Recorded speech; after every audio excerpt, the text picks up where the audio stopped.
Assalamualaikum warahmatullahi wabarakatuh. Kami dari kelompok 6 akan menjelaskan tentang klasifikasi hadis berdasarkan kualitas dan kehujahan.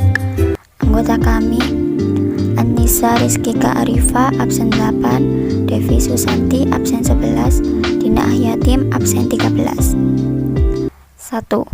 Klasifikasi hadis berdasarkan kualitas. Pengertian hadis. Hadis adalah setiap perkataan, perbuatan, atau ketetapan yang disandarkan kepada Nabi Muhammad SAW. Dalam mempelajari hadis, yang sering menjadi persoalan adalah tentang kebenaran, isi, serta sumbernya. Para ulama hadis membagi hadis berdasarkan kualitasnya dalam 3 kategori, yaitu hadis sahih, hadis hasan, dan hadis dhaif. 1. Hadis sahih. Hadis sahih ialah hadis yang sanadnya bersambung, diriwayatkan oleh perawi yang berkualitas dan tidak lemah hafalannya.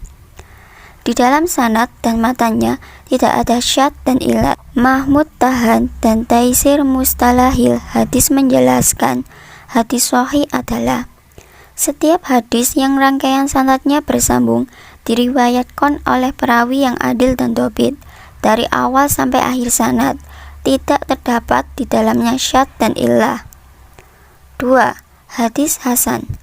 Hadis hasan hampir sama dengan hadis sahih, yaitu hadis yang rangkaian sanadnya bersambung, diriwayatkan oleh perawi yang adil dan dhabit, tidak terdapat syadz dan illah.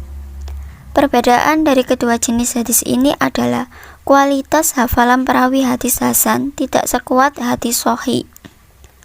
Ulama hadis sebenarnya berbeda-beda dalam mendefinisikan hadis hasan. Menurut Mahmud Tahan, definisi yang mendekati kebenaran adalah definisi yang dibuat Ibnu Hajar. 3. Hadis dhaif. Hadis dhaif ialah hadis yang tidak memenuhi persyaratan hadis sahih dan hadis hasan. Adapun penyebab dari hadis dhaif tersebut ialah sanad atau sandarannya tidak bersambung. Secara umum, hadis dhaif dinilai sebagai sumber yang paling lemah. Oleh sebab itu, ulama berpendapat bahwa hadis dhaif sebaiknya tidak dijadikan sebagai dasar pengamalan hukum Islam karena sifatnya lemah. Namun, ada pula ulama yang menyebut bahwa hadis dhaif masih bisa digunakan sebagai dasar pengamalan ibadah tertentu untuk mendorong umat muslim melakukan hal sholih. Kesimpulan klasifikasi hadis. Dilihat dari definisinya, dapat dipahami bahwa hadis sahih adalah hadis yang kualitasnya paling tinggi. Kemudian di bawah adalah hadis hasan. Para ulama sepakat bahwa hadis sahih dan hasan dapat dijadikan sebagai sumber hukum. Sementara hadis dhaif ialah hadis yang lemah dan tidak bisa dijadikan sebagai sumber hukum. Namun, dalam beberapa kasus menurut ulama hadis, hadis dhaif boleh diamalkan selama tidak terlalu lemah dan untuk fadli amal. 2. Klasifikasi berdasarkan kehujaan hadis. 1. Menurut Imam Abu Hanifah, menjadikan al-sunnah sebagai hujjah dalam penetapan hukum-hukum syariah. Dengan syarat al-sunnah itu diriwayatkan oleh orang-orang kepercayaan. Sedangkan khusus hadis ahad ialah persyaratkan harus tidak bertentangan dengan kaidah yang telah disepakati oleh ulama. Dan matanya tidak menyangkut soal-soal yang umum serta tidak bertentangan dengan qiyas. Bahkan hadis mursal pun diterimanya jika tidak bertentangan dengan Al-Quran. 2. Imam Malik bin Anas. Hadis sebagai hujjah bukan hanya pada hadis mutawatir, melainkan pada hadis masyhur, hadis mursal, dan hadis ahad, tetapi dengan syarat tidak bertentangan dengan amalan ulama Madinah.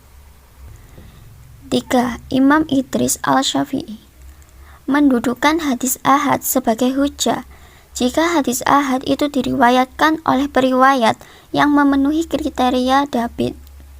Demikian juga halnya hadis mursal, ialah jika periwayatnya banyak berjumpa dengan sahabat dan sanadnya pun dapat dipercaya.